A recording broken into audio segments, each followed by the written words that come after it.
Morning, everybody. I want to thank everybody for being here and the members behind me here on the steps.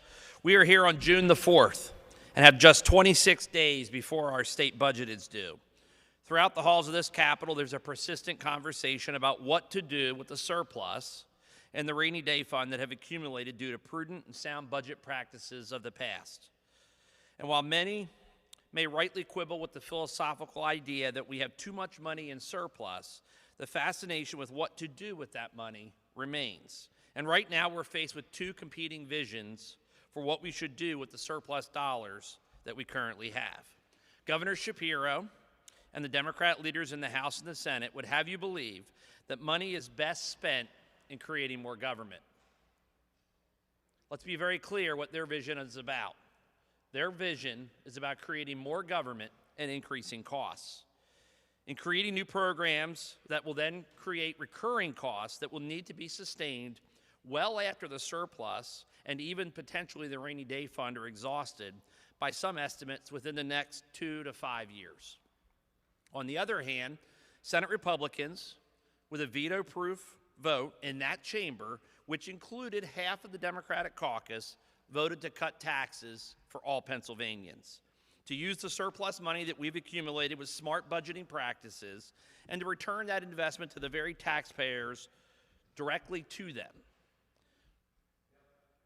If we were to spend down our surplus, then I agree, and we wholeheartedly endorse not just the Senate plan, but any proposal that would return taxpayer investments directly back into the pockets of Pennsylvania taxpayers.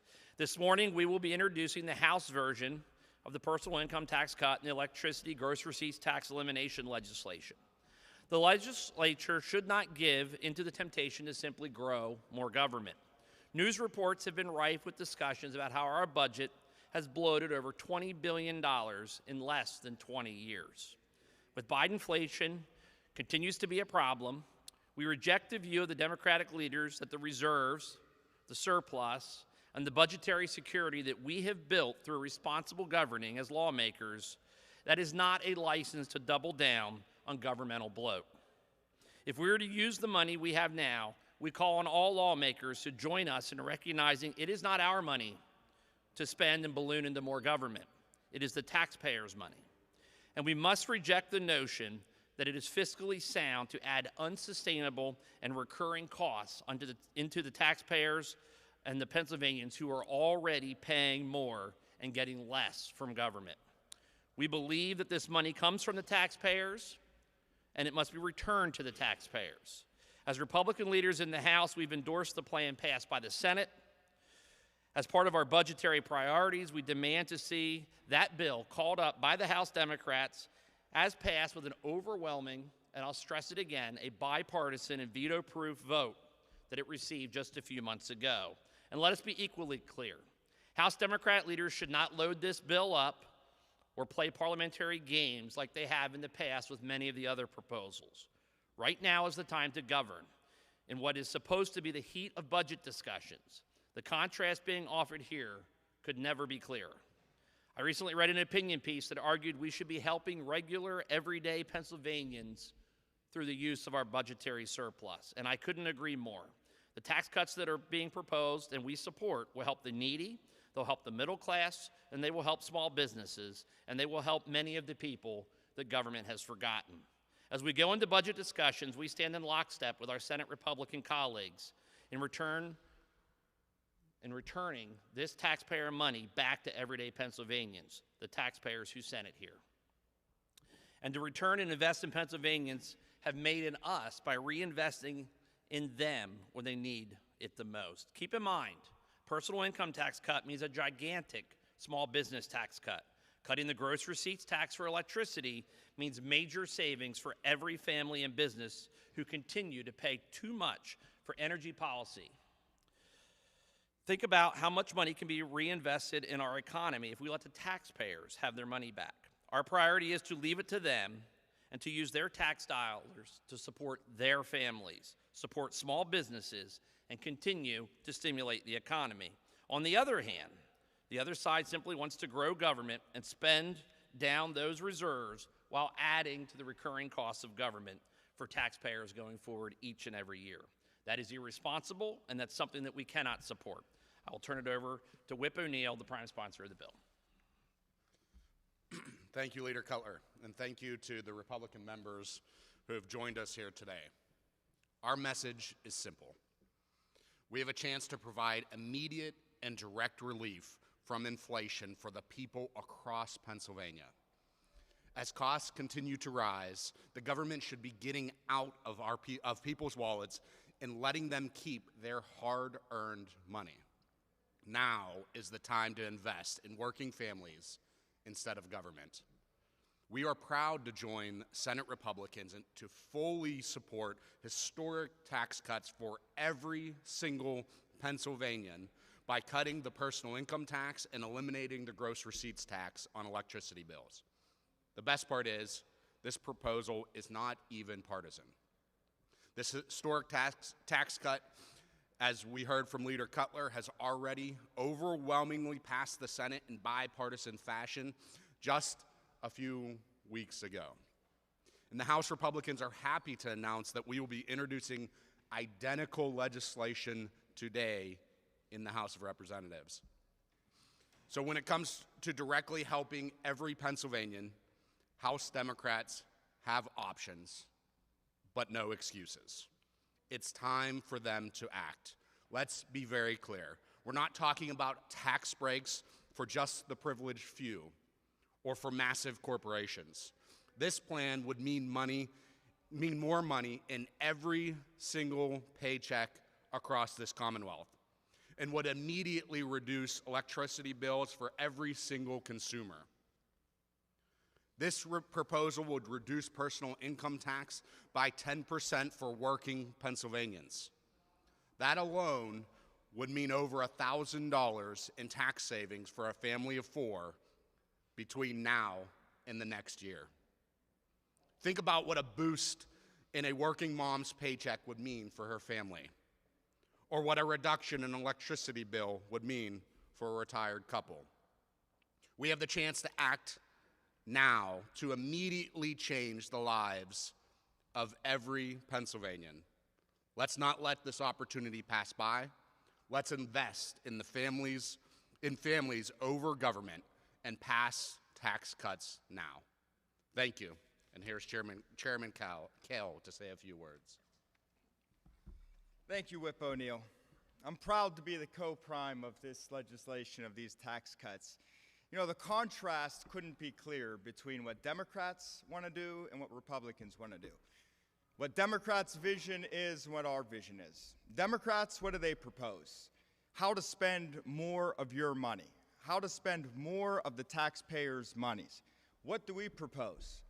We propose that taxpayers themselves know how to spend their money best. It's that simple. It's the tale of two visions. Who do you want controlling your money? Do you want to control your own money, or do you want Harrisburg bureaucrats dictating where your money goes? The governor always talks about losing to other states, losing to Ohio, jobs going other places, people moving other places. Well, if you look at the places where there is growth, you'll also see competitive tax policies. In Pennsylvania, if we want to start winning, if we want to deliver opportunities for family-sustaining jobs and prosperity for working families, we have to change how we tax people. You know, it's interesting because we agree with this. The Senate clearly agrees with this. And I think you could probably make an argument, judging by how the governor campaigned a couple of years ago, that he at least on his face agrees with this.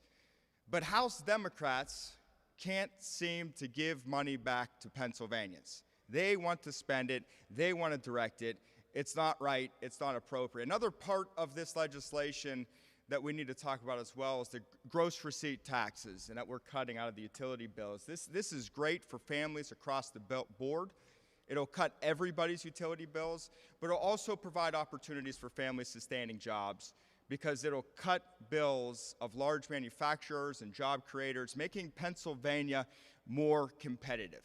Let's get out there. Let's make Pennsylvania more competitive. Let's start winning here in the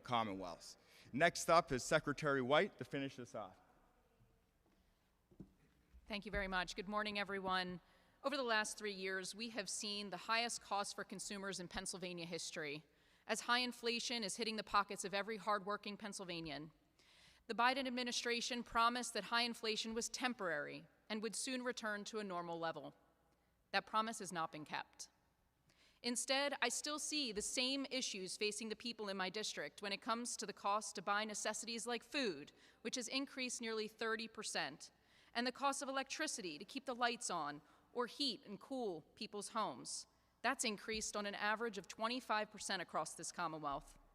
The same can be said for the cost of gas at the fuel pump, where the average cost for a gallon of gas is 50% higher than the day that President Biden took office. With the continued rise in costs, a surprise expense can be catastrophic for a family's finances. Pennsylvanians are living in fear that a broken dishwasher, the dreaded check engine light coming on in their car, or any unexpected cost in this era of high inflation will force working families to choose between taking an unimaginable, unmanageable debt or going without necessities. And what does Governor Shapiro propose to address this growing crisis for working families across our state? He proposes a budget that increases the costs of government. The governor raises expenses that spends dry our surplus in 5 years and is pushing an energy plan that raises already skyrocketing electricity costs for the average household. The House Democrat majority has unsurprisingly followed in lockstep with our governor on a path towards burning through Pennsylvania's surplus by spending your hard-earned money on his unaffordable Democrat wish list that leaves the middle class behind. But Senate Republicans, along with my House Republican colleagues, Representative Tim O'Neill and Josh Kale, they've introduced legislation to put more money in everyone's pocket. This plan eliminates the gross receipts tax on electricity and cuts the personal income tax by 10%, returning over $3 billion to Pennsylvania families this year alone. We are here this morning to be the voice of the hardworking people of this state, who too often are left out of the conversation while being left to foot the bill. Democrats in Harrisburg continue spending and propose even more future spending of your hard-earned money on an endless number of government programs that do not benefit working and middle-class people. These tax cuts, which passed the Senate with overwhelming bipartisan support, are a solution designed to provide much-needed financial relief to the backbone of our Commonwealth, hardworking class people. Thank you very much, and at this time, I'll turn it back over to Leader Cutler. Thank you, Secretary White. Happy to take any questions regarding the current legislative calendar or the budget process itself. I'll defer to the prime sponsors on any particular issues on the bill. Yeah, Jackson. So with these tax cuts, it would reduce the state's revenue, right? So I guess where would House Republicans want to see those cuts coming from? Well, I think when you look at some of the cuts, I think it's important to highlight the areas where government itself is not already working well. We heard from several secretaries through the budgetary hearings that they have programs that don't work. That'd be a good starting point. Additionally, Chairman Kale's been doing policy hearings on program integrity, which will further highlight additional programs that will not work. But I think when you look at the entirety of the policy, the goal is to get more money into individuals' pockets, taxpayers' pockets, return that money, and they will spend it here because that is what has consistently happened. We've seen our revenues go up, and I expect that to continue. So you will, in essence, make the pie itself bigger. Other questions? Yep. I guess, what have House Democratic leaders said about this? Have they said that they're going to oppose it or that they're against this? Have they said it's something that they can work into a budget plan? Well, they haven't calendared it yet, so I think that's very important. They ultimately run the calendar and what does or does not come up on the floor, so I think you could have a conversation with them where they might be at. However, half their Senate colleagues did vote for it. Other questions? All right. Thank you, everybody.